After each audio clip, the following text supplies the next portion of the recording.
오늘 우리에게 주신 하나님 말씀은 마태복음 16장 13절에서 20절 말씀입니다.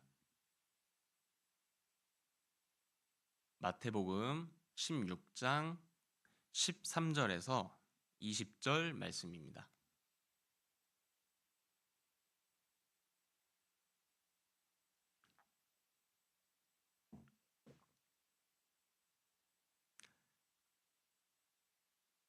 마태복음 16장 13절에서 20절 말씀입니다. 마태복음은 신약성경 맨 앞에 마라고 되어 있죠.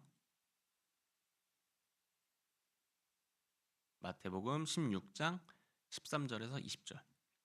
다 찾으신 것 같네요. 제가 한 절 읽고 여러분이 한 절 읽고 교독 후에 마지막 절은 합독하겠습니다. 예수께서 빌립보 가이사랴 지방에 이르러 제자들에게 물어 이르시되 사람들이 인자를 누구라 하느냐.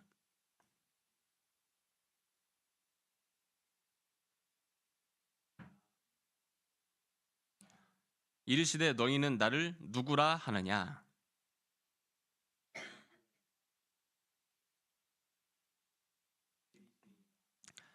예수께서 대답하여 이르시되 바요나 시모나 내가 복이 있도다.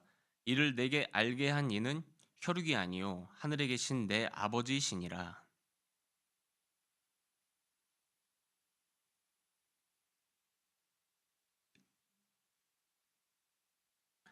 내가 천국 열쇠를 내게 주리니 내가 땅에서 무엇이든지 매면 하늘에서도 매일 것이요 내가 땅에서 무엇이든지 풀면 하늘에서도 풀리리라 하시고 이에 제자들에게 경고하사 자기가 그리스도인 것을 아무에게도 이르지 말라 하시니라.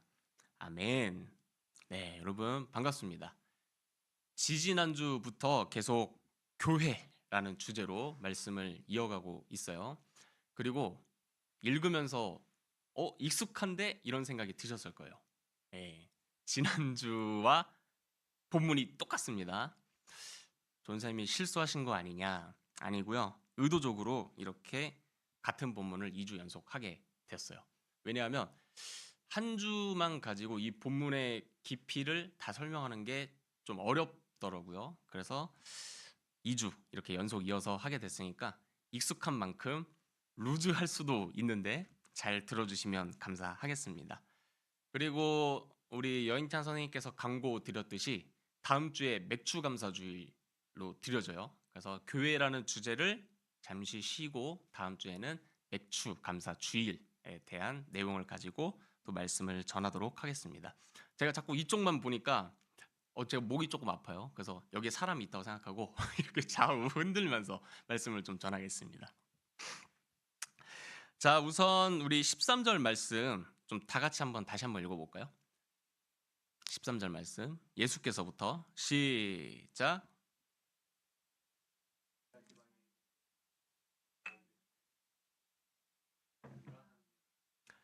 우리 예수님과 제자 공동체는 굉장히 인기가 많았었어요. 그래서 이 군중들의 날마다 치여서 사셨습니다. 연예인처럼 뉴진스, BTS만큼의 인기가 있으셨기 때문에 군중들이 계속 몰려들었고 사람과 조금 떨어질 필요를 예수님과 제자들은 좀 느꼈어요. 그래서 간 지역이 뭐라고 나와 있죠? 13절 계속 띄워주시면 감사하겠습니다. 어느 지역이라고 나와 있죠? 빌립보 가이샤라라고 되어 있습니다.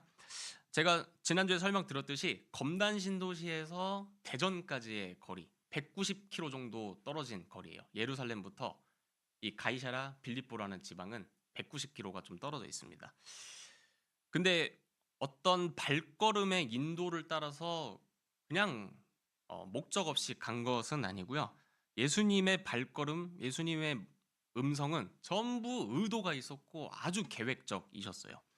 예수님이 왜 수많은 지역 중에 이 빌립보 가이사랴라는 지방에 가셨는지 지금부터 좀 설명을 드려보도록 하겠습니다. 이 빌립보 가이사랴라는 지방은 폭포가 흐르고 자연 경관이 굉장히 예쁜 지역이에요. 그런데 거리가 아무래도 수도에서 좀 멀다 보니까 그렇게 유대인들이 자주 가는 지역은 아니었었습니다. 그런데 그곳에 예수님과 제자들이 가셨어요. 근데 왜 하필 많은 지역 중 가이사랴 빌립보였을까? 그 이 지역은 그 로마의 정치적 영향이 굉장히 컸던 도시입니다. 우리나라도 일제강점기를 보냈죠. 그래서 일제가 우리를 식민 통치를 했던 가슴 아픈 역사가 있었습니다. 마찬가지로 이 이스라엘은 로마로부터 식민 통치를 받고 있었어요. 민족의 주권을 빼앗기고 인권을 박탈당하고 자유롭지 못하고 억압돼서 하루하루를 살아갔습니다. 당시 이 엄청난 이 로마 제국을 통치했던 왕 이름이 가이사 아구스토라는 왕이에요. 그러니까 황제죠, 황제. 정확하게 표현하면. 근데 이 황제가 그 가이사라는 지역에 그 헤롯이라는 왕이 있었는데 따로, 그러니까 오늘날로 치면 대통령과 시장이 있는 것처럼 황제가 있고 왕이 있었는데, 그 헤롯이라는 그 왕, 시장 같은 사람한테 파네아스라는 지역을 선물로 줍니다. 그래서 자기 대신에 통치하도록 그 지역을 왕으로 임명을 해요. 근데 세상에 공짜는 없죠. 그런 엄청난 권위를 받았으면 그만큼 또 갚아야 됩니다. 그래서 어떻게 갚았냐면 그 파네아스라는 지역에 엄청나게 큰 그 가이사 신전을 으리으리하게 지어요. 대리석으로 딱 삐까번쩍하게 짓습니다. 그 신전을 만들고 나서 그 이후에 그 헤롯 왕의 아들 빌립이라는 아들이 이제 그 파네아스 지역을 맡게 되는데, 가이사를 향한 이 충성심, 신앙심이 되게 깊었어요. 그 당시 로마 황제는 신이었었거든요. 그래서 이 지역은 우리 황제 숭배를 잘 해야 되는 지역으로 내가 잘 다스려 봐야겠다라고 생각을 해서 애초에 아예 지역 이름을 가이사랴라고 이름을 지어버립니다. 그 황제 이름을 따서요. 그리고 그 후에 자기 이름을 붙여서 빌립보라고 지어요. 그러니까 가이사랴 빌립보는 두 사람의 이름의 합성어예요. 오늘날로 치면 그 우리 서울역이 있잖아요. 수도, 대한민국의 수도 서울역이 있듯이 서울역입니다. 이번에 내리실 문은 서울역입니다. 지금은 이렇게 하지만 대통령의 이름과 시장의 이름을 합쳐버리는 거예요. 이번에 내리실 역은 윤석열 오세훈 역입니다. 네, 이렇게 두 사람의 합성어를 해서 지방 이름을 지은 것이 가이사랴 빌립보입니다. 자, 이런 의미로 봤을 때 그 가이사라라는 그 엄청난 그 황제를 숭배하고 그 신을 숭배했던 으리으리한 지역이라는 것을 좀 알 수가 있겠죠. 당시 로마 황제 가이사는 로마 제국을 통치함으로써 신들의 뜻을 받아서 그것을 그대로 대행하는 에이전트, 대행자로 여겨졌었어요. 그리고 그렇게 추앙을 받았었습니다. 그런 황제를 예배하고 숭배하는 신전이 있던 도시라서 이 황제의 권세와 위엄은 그 지역에 말로 할 수가 없었습니다. 예수님께서 그런 지역에 일부러 제자들을 데리고 가시는 거예요. 사람들은 나를 뭐라고 생각하니? 세례 요한, 예레미야, 엘리야 그 정도로 생각을 많이 하더라고요. 아니야, 흡족하지 못해. 너네는 나를 뭐라고 생각하니? 이렇게 세상 황제가 으리으리한 신전이 있고 대리석으로 잘 깔려 있는 황제 숭배를 하고 있는 이 도시에서 너는 나를 뭐라고 고백할래? 이렇게 예수님께서 묻고 계시는 거죠. 이런 배경에서 베드로가 뭐라고 대답을 했는지 16절 말씀 다시 한번 읽어보겠습니다. 시작.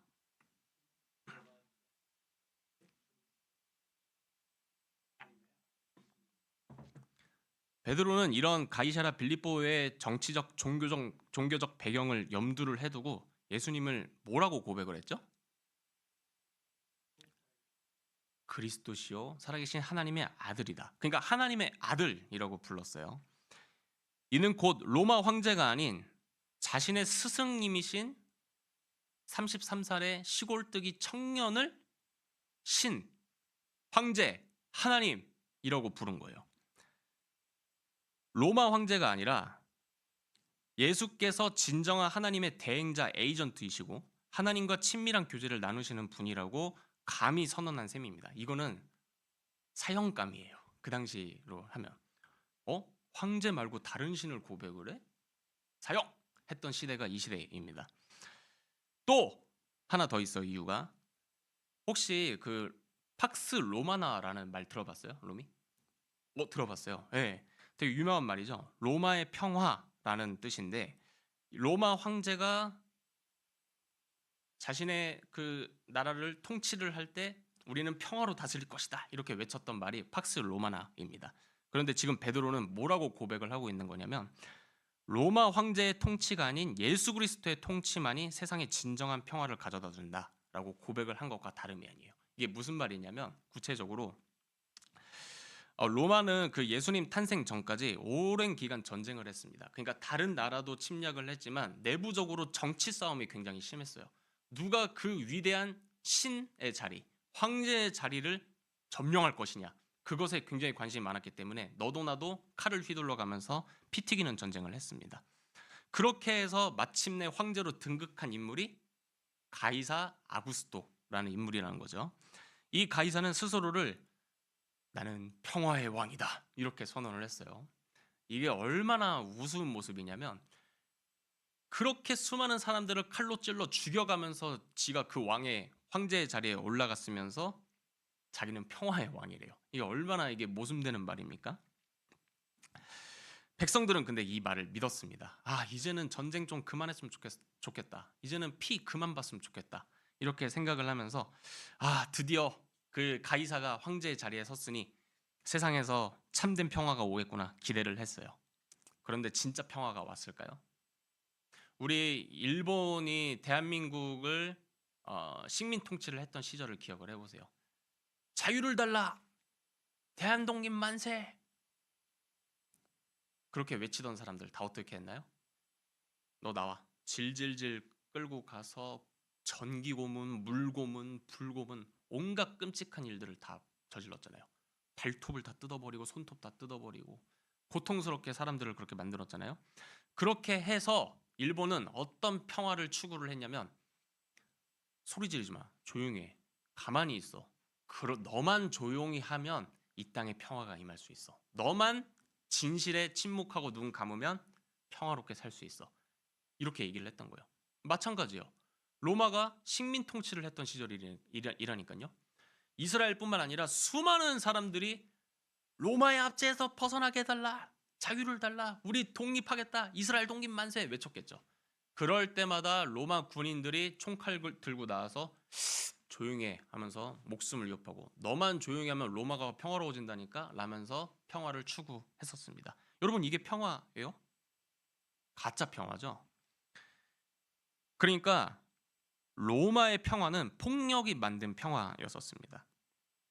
로마에 순종하지 않는 자는 죽음뿐이었었어요. 이 베드로는 이런 로마의 식민 통치를 받고 있었던 유대인, 이스라엘 사람이었기 때문에 구약에서 그렇게 예언되었던 그 가이사보다 훨씬 뛰어난 황제, 왕이 나타나서 우리 이스라엘 민족을 구원하기를 계속 바래왔던 거죠. 근데 자신의 스승을 보니까 영락없는 그 구약에서 예견되었던 그 왕이 맞아. 그런 의미에서 그렇게 고백을 한 거예요. 주는 그리스도시요 살아계신 하나님 아들이십니다. 이 말은 즉 스승님 저 로마의 식민 통치 총칼 들고 나오는 저 사람들 엄청난 파워로 좀 찍어 눌러서 우리 불쌍한 이스라엘 백성들 날마다 눈물 흘리고 통곡하는 이 식민 통치를 받고 있는 이스라엘 사람들을 구원해 주십시오. 당신은 그럴 능력이 있으신 하나님이십니다. 이렇게 고백을 한 겁니다. 그런데 이거는 베드로가 한 고백의 일부만 제가 말씀을 드린 거예요. 이것도 있어요. 이것도 있습니다. 그런데 전부는 아니에요. 그리고 여러분들이 이렇게 정치적인 어떤 역사적인 정황만 갖고 이 본문을 해석을 하면 베드로를 중심으로 터져나온 제자 공동체의 신앙 고백이 우리의 고백으로 받아들여지기 어려워요. 맞죠? 우리는 현재 일제 억압에서도 벗어나고 북한의 위협으로도 벗어나고 독립을 다 해서 군부 독재도 다 겪고 나서 우리는 자유민주주의 시대를 살고 있는 여러분 한 사람 한 사람이 다 주권을 갖고 있기 때문에 예수님이 그 정도 왕이시라고 별로 안 와닿는데 이럴 수가 있어요. 그래서 그런 의미도 있지만 더 큰 의미, 그러니까 종교적이고 좀 신앙적인 의미까지 제가 좀 설명을 드려볼까 합니다. 그러기 위해서 우리 구약 성경을 좀 읽어볼게요. 호세아 1장 10절 말씀 좀 읽어보겠습니다. 자, 다 같이 시작.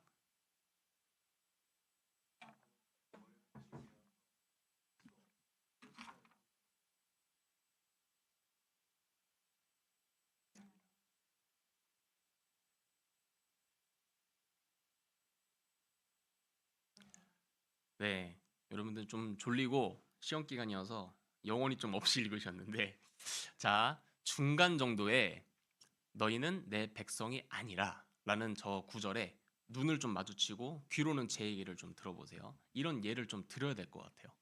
한 10년 전쯤이었나요? 1년 터울로 한 형제가 있었습니다.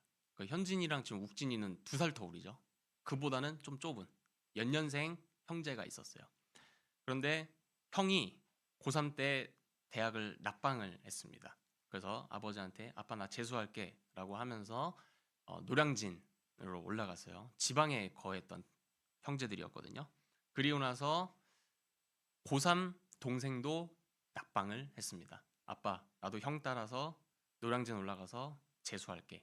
그럼 형은 이제 삼수생이 된 거죠. 형이 또 떨어졌거든요. 이 삼수생과 재수생이었던 이 형 둘이 부모님의 지원을 월 400만 원씩 받아가면서 월세 내고 이제 학원 등록해서 인강 듣고 열심히 또 공부를 했습니다. 결과는 어떻게 됐을까요? 또 원하는 대학에 떨어졌습니다. 그래서 형은 사수, 동생은 삼수. 아빠 1년만 더 지원해줘. 또 떨어졌어요. 형은 오수, 동생은 사수. 이게 우리 집사님이 웃고 계시는데 웃음이 나올 상황이 아닙니다. 아빠의 고혈, 그 등골을 뽑아 먹을 때까지 계속 뽑아 먹는 거예요. 그렇게 해서 결국 어떻게 됐을까요? 오수했던 형 떨어지고 사수했던 동생 또 떨어졌습니다. 떨어진 이유는 아시겠죠? 공부 안 했어요. 노량진에 얼마나 놀 게 많은 줄 아세요?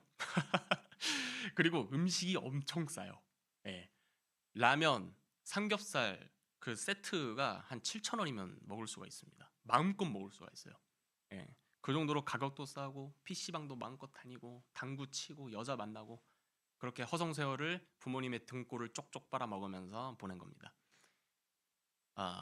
대학을 또 낙방했다는 부모님의 그 자녀들의 소식을 지방에서 들으신 부모님이 장문의 문자를 보내셨는데 눈물 없이는 읽을 수가 없습니다. 뭐라고 쓰셨냐면 제가 요약을 좀 해드리면 너희에게 월 400만 원씩 지원한 세월이 벌써 6년이다. 그런데 너희를 보니 도저히 희망이 없다. 그리고 공부하지 않은 거 내가 다 알면서도 너희를 사랑하는 마음에 끝까지 지원을 했다. 하지만 너희도 성인이고 이제는 손에 땀도 있고 혈기도 있으니 너네 스스로 노동해서 돈 벌면서 너네가 스스로 공부를 해서 대학을 가라. 부모의 지원은 여기까지다. 라면서 딱 끊어내고 맨 마지막에 뭐라고 얘기했냐면 너희는 내 자식이 아니다. 다시는 나를 아빠라고 부르지 마라. 이러면서 인연을 끊으셨습니다. 이게 여러분들 학생이니까 어떻게 부모가 같은 피인 자식을 버릴 수가 있어 이렇게 생각할 수 있는데 인간적인 마음에서 얘기를 할게요. 인간적인 마음. 그럴 수 있어요. 충분히 그럴 수 있습니다. 이렇게까지 부모 등골을 빼먹었으면 염치가 있어야 되는데 이 형제는 염치가 끝까지 없어갖고 자신을 지원해주지 않은 부모를 계속 또 원망했어요. 그거를 너무 잘 알고 있던 아버지는 인연을 끊어버린 겁니다. 하나님도 마찬가지예요. 이스라엘 향해서 날마다 이렇게 말씀하셨어요. 너네는 내 아들이야. 내가 너네를 낳았어. 그리고 나는 너의 아버지야, 아빠야. 난 너의 부모님이야. 말씀하시면서 계속 죄악의 길로 가고 하나님 외에 다른 신을 부모로 여기고 섬겼던 이스라엘 백성들을 끝까지 설득하셨습니다. 근데 어떻게 됐죠? 구약을 한번 읽어보세요. 끝까지 안 돌아왔어요, 이스라엘 백성들은. 하나님이 그런 의미에서 이렇게 말씀하신 거예요. 너희는 내 백성이 아니야. 이 말은 내 백성 아니야. 이렇게 MBTI T처럼 그냥 팩트를 얘기한 게 아니라 저 한 문장에 한마디에 엄청난 감정이 섞여 있는 거예요. 몇천 년 동안 이어진 이스라엘 백성들을 향한 끊임없는 그 하나님의 추적과 설득과 사랑에도 불구하고 계속 배반할 수밖에 없는 저 이스라엘 아들들을 보면서 너넨 내 아들 아니야. 내 백성 아니야. 이렇게까지 내가 너네를 사랑했는데 너네가 나한테 준 사랑이 어느 정도인지 너네 알지? 끝까지 배신했잖아. 아니야. 난 이제 너네 버릴 거야 라고 말씀하신 겁니다. 그런데 우리 하나님은 인간 부모만큼의 사랑을 갖고 계신 분이 아니에요. 하나님이 전능하시다라고 할 때 그 전능은 뭐냐면요. 천지를 창조할 만큼 능력이 많다도 있지만 그 어떤 추잡한 인간도 무한히 사랑할 수 있는 그 은혜의 사랑의 능력을 얘기를 하는 겁니다. 이스라엘 백성들을 향해서도 마찬가지였어요. 내 백성이 아니라 한 그곳에서 하나님의 아들들로 너네를 다시 한번 회복시켜 줄게. 이렇게 얘기를 한 거예요. 호세아 선지자를 통해서요. 자, 여기까지 좀 이해가 되셨죠? 자, 그런데 너희는 살아계신 하나님의 아들들이라 할 것이라 라고 호세아 선지자가 하나님의 말씀을 대언을 해서 얘기를 했는데 되게 비슷하죠. 베드로가 뭐라고 고백했죠? 주는 그리스도시요 살아계신 하나님의 아들이라. 너희는 살아계신 하나님의 아들들이라 할 것이라. 주는 그리스도시요 살아계신 하나님의 아들이라. 비슷하잖아요. 그래서 마크 굿윈이라고 하는 한 신학자는 이렇게 주장을 합니다. 이 책을 쓴 마태와 호세아의 이 예언을 베드로가 너무 잘 알고 있었을 것이다. 그래서 이 베드로는 그냥 얘기를 했다기보다는 이 호세아 선지자의 예언을 듣고 예수님한테 고백을 했다. 이렇게 해석을 했습니다. 그 증거들이 굉장히 많은데 그렇게 딥하게 들어가면 여러분 논문 쓰셔야 됩니다. 네, 시간도 너무 없고요. 그래서 일단 베드로는 이 호세아 1장 10절 말씀을 너무 잘 알고 있었다. 여기까지만 기억을 해주세요. 그리고 나서 예수님한테 이제 고백을 하신 건데 그게 무슨 의미냐면요. 스승님, 예수님, 당신은 이스라엘의 대표이십니다. 그리고 이스라엘의 역사를 요약하시는 하나님이십니다. 그러니까 이스라엘의 하나님의 아들됨을 예수의 하나님의 아들됨으로 선언을 한 거예요. 그러니까 예수와 이스라엘을 동등하게 여겨서 치환을 해서 저렇게 고백을 하고 있다는 거죠. 그러니까 예수님, 스승님, 이스라엘의 대표이시잖아요. 가만히 계실 거예요? 구원해 주셔야죠. 당신은 하나님이시잖아요. 우리 같은 인간들이 아니잖아요. 이스라엘은 죄 지었지만 스승님 당신은 죄 하나도 없으시잖아요. 우리 구원해 주세요. 이렇게 고백을 하고 있다는 것입니다. 그런가 동시에 살아계신 하나님이 이스라엘을 회복하기 위해서 결국 저 예언대로 행동을 하실 텐데 바로 그게 예수님, 스승님을 통해서 성취될 거라고 본 겁니다. 이 호세아는 예수님 시대로부터 750년 전 인물이거든요. 예수님, 저희 많이 기다렸습니다. 750년 기다렸으면 많이 기다렸잖아요. 이제는 구원해 주세요. 이렇게 표현을 한 거예요. 드디어 성취할 때가 오지 않았습니까? 이렇게 고백을 한 겁니다. 다시 한번 말씀드립니다. 예수님이 제자들한테 물으셨어요. 사람들이 나를 누구라고 하니? 세례 요한, 엘리야, 예레미야, 사람으로밖에 나를 안 보는구나. 그래. 3년 동안 동고동락했던 나와 계속 함께했던 너네는 나를 뭐라고 생각하니? 하나님이십니다. 이스라엘의 대표이십니다. 구원해 주세요. 이렇게 목마른 심령을 가지고 이 로마의 압제로부터 우리를 구원하실 거라는 기대를 가지고 신앙 고백을 하고 있는 겁니다. 이 고백을 들으시고 예수님이 비로소 미소를 띄우세요. 우리 그 미소를 띄우시면서 하신 말씀 좀 읽어보겠습니다. 17절 18절 말씀 다 같이 시작.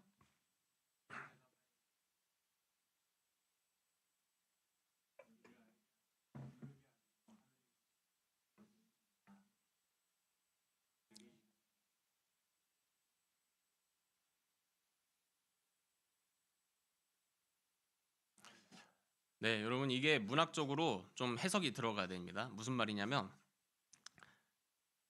베드로는 이런 호세아의 관점, 750년 전에 살았던 선지자의 관점으로 예수님한테 우리를 로마의 압제로부터 구원해 주십시오. 이렇게 고백을 했다고요. 그런데 예수님은 뭐라고 얘기를 하시냐면 내 교회를 세우리니 이렇게 말씀하세요. 이게 조금 이해가 되세요? 호세아의 관점, 베드로의 그 니즈에 의하면 이렇게 대답을 해야 맞아요. 그래, 내가 드디어 내 이스라엘을 재건하겠다. 로마의 압제로부터 이 불쌍한 이스라엘 내가 건져내 주겠다. 봐라. 이렇게 대답을 해야 맞다고요. 근데 예수님이 뭐라고 얘기하시냐면 이스라엘이라는 단어를 하나도 안 쓰시고 교회라는 단어를 처음 쓰셔요. 그러니까 해석하면 이렇습니다. 그동안 사울, 다윗, 히스기야, 여로보암, 르호보암 같은 온갖 왕들이 이스라엘을 다스려도 다 실패했어. 고집불통인 이스라엘이 아니라 이제는 새로운 백성, 교회라는 새로운 백성을 내가 직접 창조할 거야. 그렇게 창조된 내 백성들은 하나님의 아들 예수, 내가 직접 다스리고 통치할 거야. 그들은 이스라엘이 아니라 교회라고 부를 거야. 이렇게 선언을 하신 겁니다. 그래서 교회를 다시 한번 말씀드리지만 새 이스라엘, 뉴 이스라엘, 영적 이스라엘 이렇게 부르고 있는 거예요. 그래서 여러분 이제는 구약 역사에 나오는 다윗, 여로보암 같은 연약하고 죄 많고 결국 쓰러질 수밖에 없는 그 인간을 왕으로 세울 필요가 없습니다. 이제는 십자가에서 죽으시고 부활승천하셔서 우리에게 성령을 보내주시고 사랑하신 하나님의 아들 예수가 직접 교회의 왕으로 통치하시고 다스리고 계시기 때문에 그저 그분의 통치를 따르면 됩니다. 제가 여러분들과 신앙생활하면서 앞으로 더 설명드리겠지만 이 예수라는 왕은요, 교회를 다스리고 있는 왕은 어떻게 통치하시냐면 말씀과 성령으로 통치하세요. 근데 너무 제가 지금은 깊이 들어갈 수가 없습니다. 앞으로 제가 더 해석을 해드릴게요. 그래서 우리는 그저 그분의 통치를 따르고 그분의 다스림을 따라 살아가면 됩니다. 말씀을 좀 맺겠습니다. 로마의 평화는요, 여러분 군사력, 무력, 폭력으로 만들어진 억압된 인위적인 평화였었어요. 그런데 예수님은 자비, 희생, 사랑, 온유, 그러니까 십자가를 가지고 평화를 이뤄내십니다. 그 말이 무슨 말이냐면 제가 되게 친하게 지내는 한 목사님이 계세요. 매주 만나는데 이제 그분이랑 같이 이제 그 서울 한복판에 음료수를 까먹으면서 한 청년이랑 같이 셋이서 얘기를 했습니다. 한 밤 10시 정도 됐어요. 근데 이제 그 목사님이 그 남자 청년한테, 그 남자 청년이랑 저는 좀 어색해요. 영욱이라는 형제님이신데 좀 어색해요. 야, 영욱아, 은성이 완전 꼰대야, 꼰대 이러시는 거예요. 네. 근데 제가 웃었어요. 왜 웃었는 줄 아세요? 그게 사실이거든요. 여러분 저 꼰대입니다. 네. 목사님은 저랑 알고 지낸 지 굉장히 오래됐기 때문에 저의 그런 본 모습을 너무 잘 아세요. 그래서 그거를 가지고 야, 은성이한테 너무 큰 기대하지 마. 은성이 꼰대야, 꼰대. 이렇게 얘기를 해준 거예요. 근데 제가 그냥 웃었어요. 허탈하게. 하하하 이러면서. 그리고 기분이 전혀 나쁘지 않았어요. 사실이니까. 여러분 제 안에 이 꼰대 기질, 로마처럼 폭력으로, 무력으로, 힘으로, 나이빨로, 경험빨로 내세우고 싶은 마음이 날마다 올라와요. 그게 저예요, 여러분. 제가 한 번은 그 우리 금요기도회 특송 준비하는데 어떤 한 학생이 그러더라고요. 전사님, 저는 금요기도회 나갈 것도 아니고 특송 할 것도 아닌데 꼭 이 연습에 참여를 해야 되나요? 그러더라고요. 여러분, 원래 저면 이렇게 얘기했을 거예요. 그래도 해야지. 장난해? 이랬을 거예요. 원래 저라면. 그리고 그게 저라고요. 그런데 제가 그 친구한테 이렇게 얘기했습니다. 너가 금요기도회 특송 나오지 않는 거 존중한다. 그런데 나는 너와 함께하고 싶다. 그러니 금요기도회 현장에는 나오지 못한다고 할지라도 연습에 계속 참여해줬으면 좋겠다. 제가 이렇게 얘기를 했습니다. 여러분 이게 어떻게 가능하게 됐냐면요. 저는요 중학교 1학년 때 누구보다 교회 행사 잘 도망다니고 하나님 피해 살았던 존재입니다.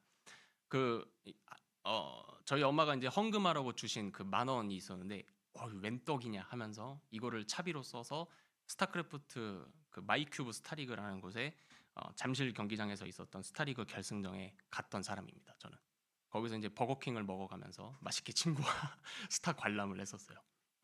그리고 끊임없이 수많은 형 누나들이 부흥의 나라, 기도의 나라 할 때마다 저는 도망 다녔던 사람입니다. 그런데 예수님이 나의 왕이신 예수님이 저를 십자가 사랑으로 끝까지 사랑하시고 이렇게 말씀하셨어요. 내가 너를 이렇게 목숨 바쳐 사랑했다. 너도 나를 그래줄 수 있니? 그러니까 억압과 무력으로 평화를 인위적으로 만드는 폭력적인 모습으로 나타나지 않으시고 십자가에서 죽으시면서 은성아 그게 네 모습이었어야 돼. 너가 원래 거기서 죽었었어야 돼. 그런데 네가 누구를 정죄하고 누구를 강요를 해. 맞지? 이렇게 계속 염치 없이 만드시고 나로 하여금 죄책감을 불러일으키셔서 설득하시고 사랑을 주시고 품어주시고 은혜 주신 결과 그래도 특송해야지 라고 꼰대의 모습이 나가는 게 아니라 존중한다. 그리고 함께하고 싶다. 이렇게 제가 얘기를 한 겁니다. 여러분 그게 여러분들의 하나님이시고 여러분들의 예수님이십니다. 그리고 그 왕이 우리를 그렇게 지금도 십자가로 다스리고 계세요. 이렇게 말씀과 사랑으로 통치하시는 그 예수님이 여러분들의 왕으로 자리 잡으시고 여러분들의 주인으로 자리 잡는 축복이 있으시기를 주님의 이름으로 축원드립니다.